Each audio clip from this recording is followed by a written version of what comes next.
हाय दोस्तों, आप लोगों के सामने एक छोटा सा प्यारा सा नाच गीत लेके आई हूँ। आप लोगों को जैसा लगे कमेंट में ज़रूर बताइएगा और अपना प्यार दुलार बनाए रखिएगा। ई कजरा बड़ा बेईमान हो, कजरा अब ना लगवई। ई कजरा बड़ा बेईमान हो, कजरा हम ना लगवई। हम न लगवई हो, हम न लगवई, अब न लगवई हो, हम न लगवई। ई कजरा बड़ा बेईमान हो, कजरा अब न लगवई।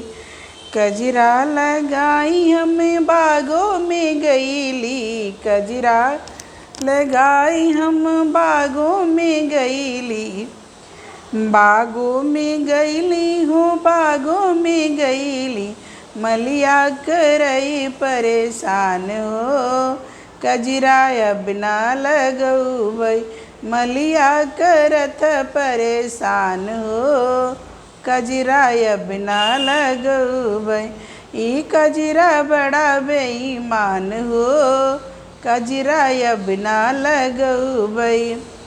कजरा लगाई हमें कुआनों पे गईली, कजरा लगाई कुआनों पे गईली। ई महरा बड़ा बेईमान हो, कजरा अब ना लगवई। ई महरा करई परेशान हो, कजरा अब ना लगवई। कजरा लगाई हम सड़कों पे गईली, सड़कों पे गईली हो, सड़कों पे गईली। ई ड्राइवर करे परेशान हो, ड्राइवर करत परेशान हो, कजरा अब ना लगवई। ई कजरा बड़ा बेईमान हो, कजरा अब ना लगवई।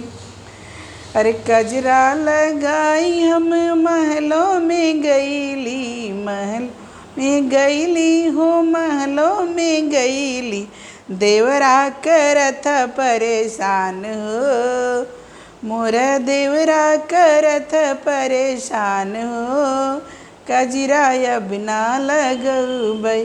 देवरा करते परेशान हो, कजरा अब ना लगवई। ई कजरा बड़ा बेईमान हो, कजरा अब ना लगवई। जय हो।